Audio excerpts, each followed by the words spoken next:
We've got some sweet Dragon Ball stuff to go over. There were also some leaked photographs from Iron Fist Season 2. Yeah, that's really still gonna happen, people think. Oh my god. And I want to talk about Comcast coming in to outbid Disney in the Fox Disney purchase. Looks like the X-Men may not actually be coming to the MCU after all. This is the Nerdy News Rundown, your daily dose for nerdy news. Let's get you filled in.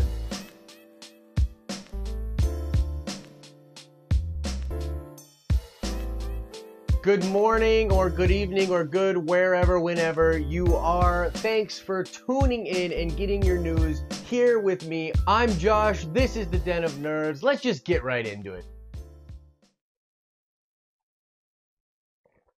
Nectar of the Gods. So the first story today, guys, is actually like a combination of stories. There's a lot of cool stuff going on in Dragon Ball. Dragon Ball is one of my favorite things in the world, and I am sorry to all of you Dragon Ball fans on the channel. I haven't been doing much Dragon Ball content. That should change really quickly, and well, I guess it's changing right now. So there's a ton of craziness going on. We're getting the Dragon Ball Heroes anime. I actually have a video written for that. I haven't done it yet, but essentially this is an anime based on that whole Future Trunks timeline from Xenoverse that a lot of North American fans will be familiar with. There's a long history with Dragon Ball Heroes. It's very fan servicey. It's almost got this multiversal element. You get different versions of Goku, different versions of Piccolo, and things like that. And for the first time ever, we're actually getting a legit anime for that series. Now, we don't know exactly how legit the anime is going to be. Apparently, it's only going to go online. But either way, as a Dragon Ball fan, this should satiate your needs for more Dragon Ball in this long night until the Dragon Ball Super movie. Now, if you're not aware, Dragon Ball Super was the most recent iteration of the Dragon Ball franchise in anime form. It's wildly popular, beloved by most of the Dragon Ball fan community, and it went off the air a couple of months ago. This was super surprising for a lot of different people, and people were kind of upset. Now, we were told that the Dragon Ball Super movie is coming, and people are pretty dang excited for that, but that is like the continuation of the story from Super. So now you're getting the Heroes anime, which should hold some people off until the movie comes out. Also, Dragon Ball Legends is a dope little mobile game which introduces a new Saiyan character and interesting story, as well as real-time PvP in a pretty good action game. I actually love the game. I've been playing it since Android launch, and they've been rolling it out into different regions, and they are finally releasing it worldwide to everybody, including on iOS. Up until now, people on Apple couldn't play it, so I got to get real ahead of Justin, which is awesome. Oh, and just so everybody knows, the Den of Nerds Gaming is our second channel where we are putting up most of our gaming coverage. Justin, who is a Den of Nerds OG, is heading up the gaming YouTube. It's in its infancy right now. We're figuring out a lot of stuff, growing, building cool content. If you like Dragon Ball or just gaming in general, please go check out the Den of Nerds gaming channel and let us know what you think of the videos. We're definitely going to cover Legends and Fighters. Now, speaking of Fighters, Fighters is, of course, the Dragon Ball 2D fighter that was very popular earlier in this year. It's still pretty popular online. A lot of Dragon Ball fans love it. It's doing a lot of tournaments, pretty big in that scene as well. And today, we got the newest DLC pack with a merged Zamasu from Dragon Ball Super and a merged Vegito in Super Saiyan Blue. So Dragon Ball fans, you got a full day ahead of you. Get some Legends in, get some Fighters in. Go check out the Den of Nerds Gaming and let us know what you think about our gaming coverage. So I think Dragon Ball is here to stay, and we're going to get more and more of it. But I'm interested in what all of you guys think about the current state of Dragon Ball out there in the world. Now, the second story has to do with Iron Fist 2. Yeah, they're really doing Iron Fist 2. I can't believe it. But here's the thing. Scott Buck will no longer be a part of this show. Good. Now, if you don't know who Scott Buck is, I mean, count your lucky stars, but I'm about to ruin it for you. He's actually the guy that show ran Iron Fist Season 1, and then right after that, colossal hit, he went and did another awesome Marvel property known as Inhumans. Yeah, so I mean, like, two big strikes like that, like, get him away from the MCU, just completely away from it. We don't really want him near anything Marvel ever again. Having said that, Iron Fist itself is sort of an interesting story. Look, I didn't even watch any of Inhumans. I was so turned off by what they did with that. It was terrible. Now, Iron Fist isn't that bad, but it's definitely not good. There's a lot going on in the Iron Fist show that I thought was absolutely whack. His physicality was bad. The story was bad. A lot of it drags. He tends to just get his ass kicked all the time. I mean, he's literally the immortal Iron Fist. He defeated Shao Lao, and yet he can't literally beat anybody in the show that's getting paid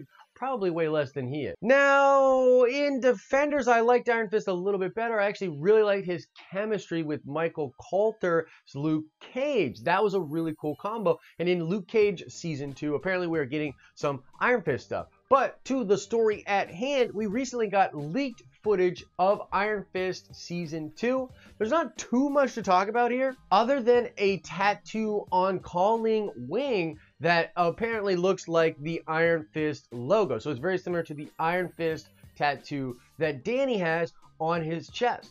Now, we really don't know what's going on with Iron Fist. I mean, I think this will take place after Defenders, so that's going to be very interesting. And I think that Shao Lao is also kind of destroyed, so who knows? If they fix the pacing issue, that will be amazing. I've heard the season will be much shorter, so there's hope that you just get boom, boom, boom, bang, bang, bang, and you're in and out. I don't know. There's not much to talk about with these photographs. I mean, Calling Wing's got the tattoo. What does that mean? Who knows? But it's a thing.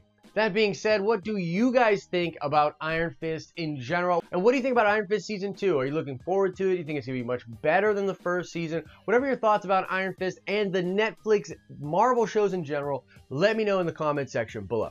All right, last topic of the day. We may not be getting the Fantastic Four and the X-Men back in the MCU. What? No! Yeah, I know, it's terrible. It really bumps me out, but there might be a silver lining here. But let me explain what's going on. So essentially, you have the Fox Disney deal pretty much primed up and ready to go. Okay, it's supposed to be finalized next year. Doesn't look like there's going to be a lot of government interference over. After all, it's not really a monopoly issue because Disney isn't buying Fox as a studio. They are more or less buying the assets, which is more like getting licenses. The same way that Marvel takes its characters and was licensing them out. That's sort of the similar way to think about what's going on with the Fox Disney deal. So yeah, it's not a monopoly. It looks like it was going great. In fact, the contract was signed and is said to be like almost gonna go through. And then all of a sudden Comcast swung in and cock-blocked Disney like you wouldn't believe. Now here's what actually happened. They came in and made a counter offer to Fox for the same thing, for their assets, right? Now the difference between the two offers is that one, Comcast's offer is much larger, substantially larger than the offer that Disney has made. Not only that, that offer is said to be a cash offer, and the Disney deal is in stock. Now, Disney stock is probably just as good as cash, but just like in, normal life for people like you and me,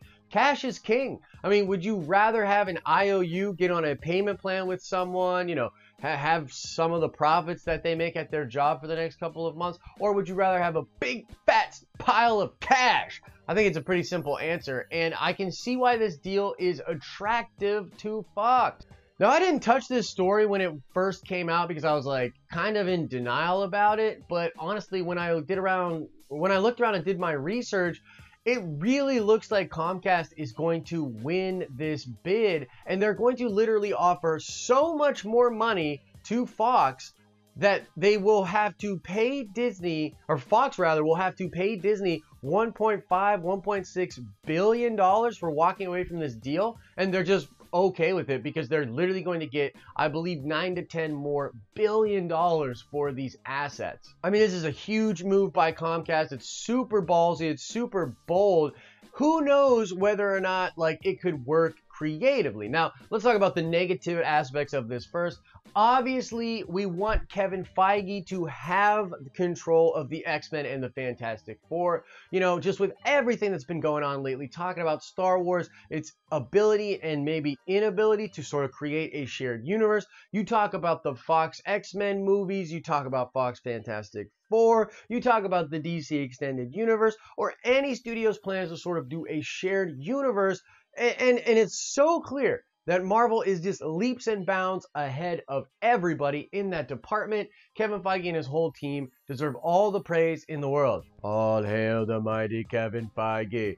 All hail the mighty Kevin Feige. And so it's a bummer. It's like a really big bummer that we probably won't get X-Men and Fantastic Four, at least anytime soon, with Marvel. On a side note, this is why I've made videos talking about how nothing's going to happen anytime soon, and how, you know, look, X-Force and everything that's going on with Fox, they have to continue to make these movies as though nothing's going to happen, because in case it all falls apart, they need to have a plan. Now, let's talk about the seeming positives of this. Now, one thing that John Campea was talking about is he's a fan of this because he actually doesn't want one studio to control all of these different characters.